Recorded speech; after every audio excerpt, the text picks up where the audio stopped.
This morning I want to talk to you about pursuit of wisdom in your business. Did you know that 49% of small businesses fail within 5 years? And it gets worse. Inc. magazine reports businesses fail in 10 years. The rate is 96%. Pretty shocking, right? So that's why it's so important, guys, now more than ever, for both new and seasoned entrepreneurs to be able to get some wisdom with the decisions that you have to make in your business every day. So, anybody want to guess? What do you think is the number one contributing factor to the 96% failure rate? Well, Inc. defines the study they found was from unprofitable blind spots.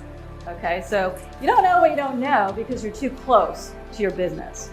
And so at the end of the day, success and failure in your business, it really just boils down to what you, the CEO of your business, what you did or didn't do.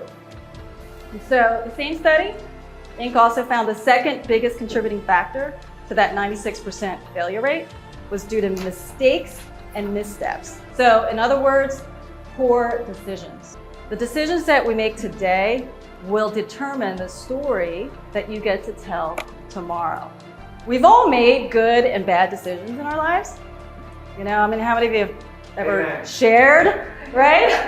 How many of you have ever said to somebody, maybe even your kids, I wish I knew then what I know now, all right? That's wisdom.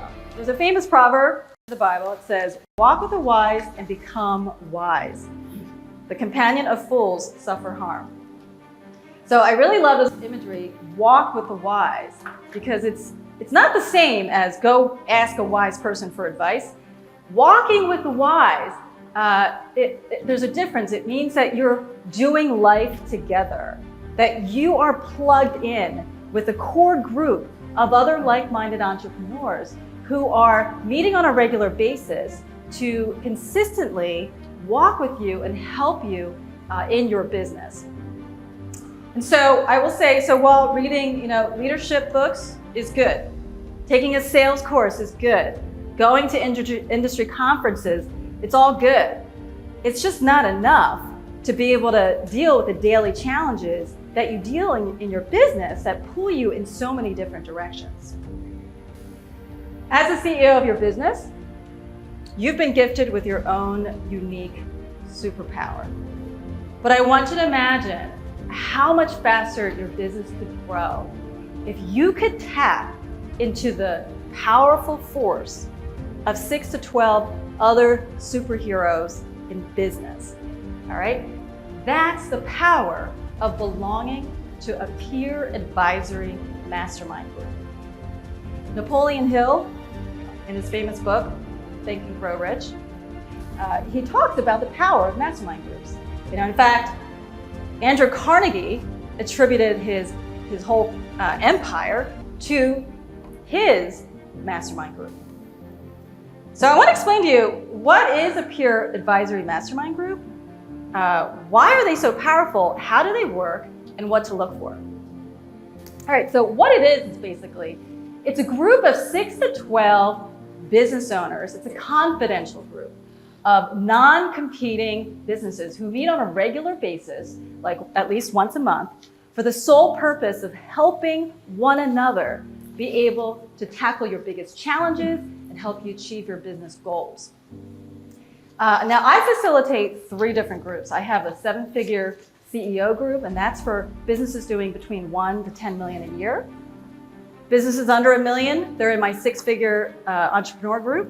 And then I have a group for founders who are launching startups. So I want to explain to you what to look for, and here's 3 factors in choosing a peer advisory mastermind group. First one is full immersion, okay? You just really can't go very deep, in a peer advisory group if you join a group that meets for an hour or so. You really want to be fully immersed, so look for a group that meets at least for half-day sessions, but preferably full-day sessions. Sometimes I talk to a business owner who doubts that he can take a full day out of his business every month. And that is a telltale sign that he actually needs it the most, right? Because isn't that the whole point of having your own business? Is if you can't take a full day out of your business every month, you've given yourself a job, not a business.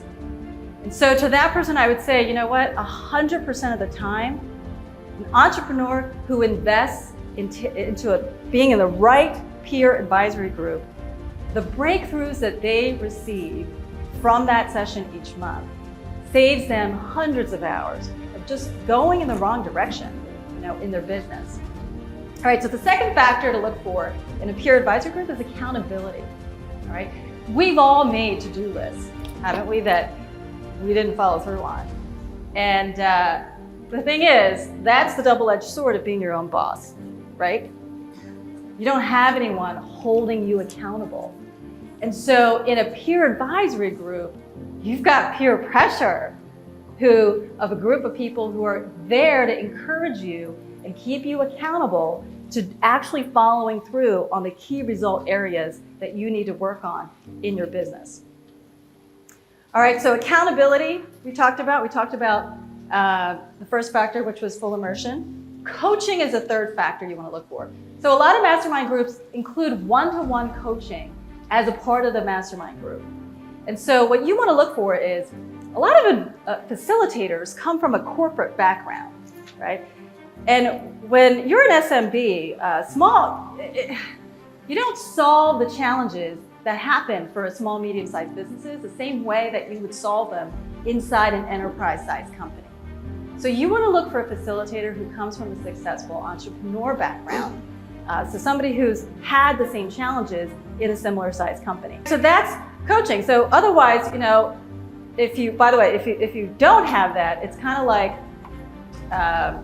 training with a soccer coach who's never actually played the game of soccer.